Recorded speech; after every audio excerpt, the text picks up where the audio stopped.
کہ جس طرح چاہے کوئی پڑھے، نہیں، قاری صاحب رسپانسبل ہیں اور بہت زیادہ اللہ کا کلام ہے، انا سنلقی علیک قولا ثقیلا۔ اس بارے قراء کرام نے خاص طور پہ حضرت شیخ رحمۃ اللہ علیہ جب اس آیت کی تفسیر کیا کرتے تھے، وہ فرمایا کرتے تھے کہ لوگ کہتے ہیں قرآن آسان ہے، قرآن آسان ہے، قرآن آسان ہے، وہ اللہ کے بندو، جہاں قرآن آسان ہے نا، اس سے مراد فہم ہے۔ وَلَقَدْ يَسَّرْنَا الْقُرْآنَ لِلذِّكْرِ فَهَلْ مِن مُدَّكِرٍ۔ اس کو سمجھنا بڑا آسان ہے، رہی اس کی ادائیگی، اس کی پرننسیشن، اس کا نطق، سنلقی علیک قولا ثقیلا، وہ بڑا مشکل ہے۔ زندگی بھر کی ریاضت کا لہو لگتا ہے، لوگ آسان سمجھتے ہیں قاری قرآن، یہ بڑا مشکل مرحلہ ہے، اور وہ مشکل ترین مرحلہ، وہ ذمہ داری ہے قاری صاحب کی جو شعبہ حفظ کے استاد ہیں۔ آپ مجھے یہ بتلائیے، آپ جامعہ سلفیہ میں تدریس کرتے رہے، آپ نے بلوغ المرام بھی یقیناً پڑھائی ہوگی، آپ نے کیا آپ اس کے اندر اعراب کے بالکل 100% ذمہ دار ہیں؟ غنہ مد کے ذمہ دار ہیں کہ بچہ غنہ مد کے ساتھ پڑھے؟ کیا اس کے اندر مقدارات کے آپ ذمہ دار ہیں کہ حدیث کے اندر مقدارات ہیں ان ابی ہریرہ اس طرح پڑھاتے ہیں؟ نہیں، بالکل ایسا اطلاق ہے، آزادی ہے، یا قرآن مجید میں بھی یہی کچھ ہے؟ نہیں، قرآن پاک میں حدود و قیود ہیں، اللہ مقدارات ہیں، مد ہے، اتنی لمبی کر سکتے ہو، اس سے زیادہ نہیں۔ کیا ایک ہی مد ہے قرآن مجید میں؟ بعض دفعہ ایک ایک آیت میں 6 مدیں آتی ہیں، مختلف غنہ کرنا ایک ہی غنہ ہے، ہر حرف کی صفات ہیں۔ اب صاد اور سین، ان کا مخرج ایک ہے، کیا اگر مخرج ایک ہے تو ادائیگی بھی ایک جیسی ہوگی؟ وہ کون سی چیز ہے جو ان کے ایک مخرج میں ہونے کے باوجود ان کے اندر جدائی کرے گی؟ وہ صفات ہیں جنہیں کسوٹی کہا جاتا ہے۔ اس میں آپ بچے کو کہیں گے کہ یہ صفات لازمہ متضادہ ہیں، یہ صفات لازمہ غیر متضادہ ہیں، یہ صفات عارضہ ہیں، یہ ضروری طور پہ ادا کرنی ہے، اور یہ اگر نہ بھی ادا ہوں تو کم از کم 5 صفات ایک حرف کے اندر ہوتی ہیں، زیادہ سے زیادہ 7 صفات پائی جاتی ہیں، تو اگر آپ وہ ادا کریں گے تو پھر یہ فرق ہوگا۔ اب کیا صاد ایک آیت میں ایک بار ہی آتا ہے؟ سین ایک بار ہی آتا ہے؟ صاد کو صحیح ادا کرنا ہے، سین کو صحیح ادا کرنا ہے، ضاد کو اس کے مخرج سے نکالنا ہے۔ علامہ جزری رحمۃ اللہ علیہ نے فرمایا، رحمہ اللہ نے، از ولی الازراس من ایسارہ او یمنا، کہ دائیں جانب آپ زبان کو لگائیں یا ازراس سے بائیں جانب آپ کو، بچے سے آپ نے وہاں سے نکلوانا ہے جو اس کا مخرج ہے، یہ آپ کی ذمہ داری ہے۔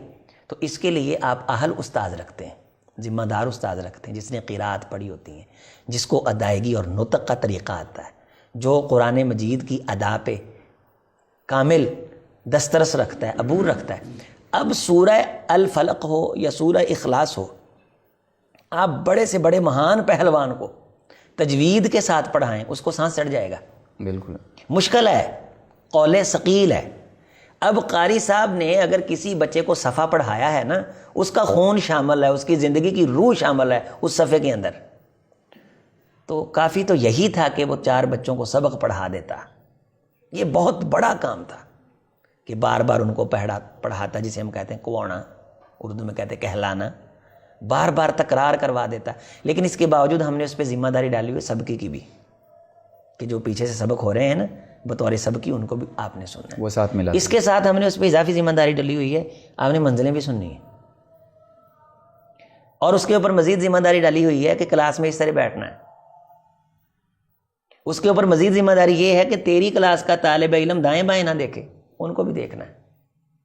اس کے اوپر مزید ذمہ داری ڈالی ہوئی ہے کہ اگر کسی بچے کی لفظی غلطی آ گئی، وہ تو کبیرہ گناہ ہے، ہم بھی اسے سمجھتے ہیں، اور اگر اس کی اعرابی غلطی کے ساتھ ساتھ لحن خفی کی غلطی آتی ہے تو وہ بھی نہ قابل برداشت ہے، اس نے کان اس طرف بھی رکھنا ہے، اور اوپر سے میں نے بچے اس کو 25 دیے ہوئے ہیں، یہ کم از کم ہے۔ اللہ، زیادہ سے زیادہ تو مجھے یہ بھی ایک ادارے کے بارے بتایا گیا کہ وہاں کے قاری صاحب ہیں، ایک استاد ہیں، اور ان کے پاس 100 بچہ ہے، ایک 100 بچہ ہے۔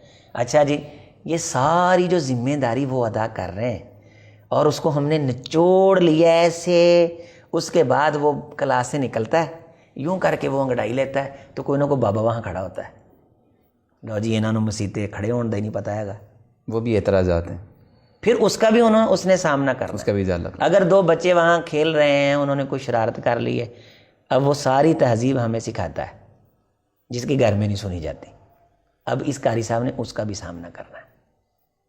پیچھے اس کے بچے ہیں، وہ تو چلو پتہ نہیں ہے کہ نہیں ہے، پتہ نہیں یہ بیچارہ انسان بھی ہے کہ نہیں، ہمارے معاشرے کا یہ المیہ ہے نا کوئی پیچھے اس کے معاملہ وہ بھی اس نے دیکھنے کہ نہیں دیکھنے. فون آ گیا والدہ کا آ گیا, بہن کا آ گیا, بیٹے کا آ گیا, فون کیوں سنیں؟ بالکل اجازت نہیں ہے ہمارے اس معاشرے میں اس چیز کی. دے کیا رہے ہیں بھائی؟ سونے کی چڑیا دیتے ہو ہر مہینے؟ نو اسی تو اجر دے ہی نہیں سکتے. اجر اللہ تعالیٰ نے تانوں جنت ہی دینا ہے. بھئی اللہ کے بندو, جو تم نے اس کو پیسے دینے وہ تم نے دوزخ میں جانے کے لیے دینے, تو تم نے بھی پیسے دے کے جنت ہی جانا ہے نا. اگر یہ زیادہ محنت کر کے زیادہ بڑی جنت لے لے گا تو تم زیادہ پیسے دے کے زیادہ جنت نہیں لے سکتے. تمہیں نہیں جنت چاہیے. اگر اس نے اللہ کی رضا کے لیے قرآن پڑھانا ہے تو تم نے اس کی خدمت نواز شریف کو راضی کرنے کے لیے کرنی ہے. وہ کبھی سوچو تو صحیح نا. وہ کہتے ہیں چمن میں تلخ نوائی میری گوارا کر کے کبھی زہر بھی کرتا ہے کارے تریاقی. تو یہ میری بات اگرچہ کسی کو تلخ ضرور محسوس ہو. ہماری مسجد میں ایک خطیب صاحب آئے اور کہنے لگے کہ جب ان کی خدمت کرنے لگے تو کہنے لگے جی میں نے اللہ کی رضا کے لیے جمعہ پڑھایا ہے. تو میں نے کہا یہ جو ہم آپ کو پیسے دے رہے ہیں نا یہ ہم عمران خان کو راضی کرنے کے لیے دے رہے ہیں.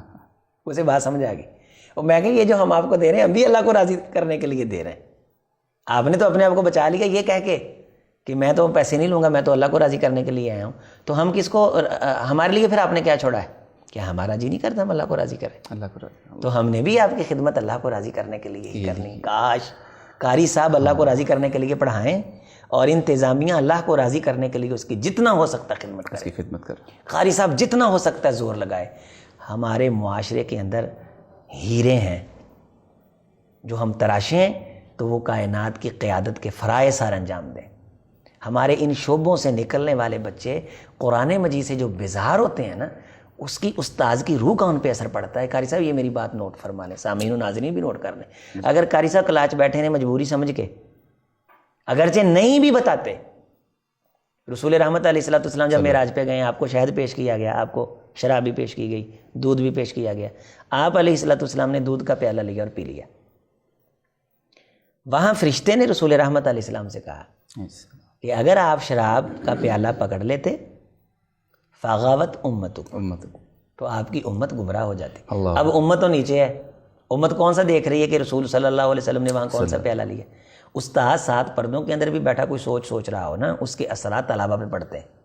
وہ صبح بھی بیزار, دوپہر کو بھی بیزار, شام کو بھی بیزار, قرآن پڑھا رہا ہے, ڈنڈا ہاتھ میں پکڑا ہوا ہے. جب وہ خود خوش نہیں ہے قرآن کی خدمت کر کے تو اس کے سامنے بیٹھے ہوئے بچے اس پر اچھے اثرات نہیں مرتب. وہ قرآن مجید پڑھیں گے ضرور لیکن قرآن مجید دل سے نہیں پڑھیں گے, روح سے نہیں پڑھیں گے. روح سے نہیں پڑھیں گے. ہم نے اس کی روح کو بے چین کیا ہوا ہے, مضطرب کیا ہوا ہے, منتشر الخیال کیا ہوا ہے. کبھی وہ ادھر دیکھتا ہے, کبھی ادھر دیکھتا ہے, اور کبھی وہ گھر کو سوچتا ہے, کبھی معیشت کو سوچتا ہے, کبھی اپنے فیوچر کو سوچتا ہے, اور بیٹھا ہے سامنے. تھوڑی دیر کے بعد وہ پھٹی کھڑکا دیتا ہے, بچے یوں کر کے ہل لیتے ہیں, اور پھر ایسا وہ اوپر چھا کر کے بیٹھا ہے کہ جس طرح نعوذ باللہ بچے قرآن مجید نہیں پڑھنے آئے, جیسے کوئی سزا بھگتنے آئے ہوئے. ٹانگ سیدھی نہیں بچہ کر سکتا. کیوں بھائی تم نے گوڈے پہ کیوں بٹھانا؟ یہ کس نے یہ طریقہ ایجاد کیا ہے؟ تو آپ بچوں کو بھی ریلیکس رکھیں, خود بھی ریلیکس رہیں. یہ سب کچھ تب ہوگا جب ہم ایک دوسرے کے درد کو محسوس کریں گے. قاری صاحب جو ہیں ہمارے شعبہ حفظ کے اساتذہ ہیں, ہمارے سر کا تاج ہیں, ان کا درد ہمارے دل میں ہے. ہم یہ چاہتے ہیں کہ ہم ان کے بارے کوئی نہ کوئی لوگوں کو بریف کریں, لوگوں کی رہنمائی کریں, اور ان کے وظیفے کے بارے ہم ایک باقاعدہ مہم چلائیں. ان کے وظیفے کے بارے ایک مہم چلائیں, ان کی خدمت کے بارے, ان کے حق الخدمت کے بارے ایک مہم چلائیں. اب جس کو 2 جملے کہنے آ جاتے ہیں اس نے تو وہاں بھی پروگرام کیا, قاری صاحب وہاں سے 5,000 مل گیا, وہاں سے بھی 10,000 مل گیا, رنگ برنگے کھانے بھی کھا لیے. یہ بیچارہ صبح سے لے کے شام تک بیٹھا ہوا ہے اور خالصتاً قرآن کی خدمت کے لیے بیٹھا ہوا. اگر اس کے بارے نہیں نہ سوچیں گے تو جب یہ بیزار ہو جائے گا تو اصل ہماری بنیاد اور راس جو ہے وہ شعبہ حفظ ہے.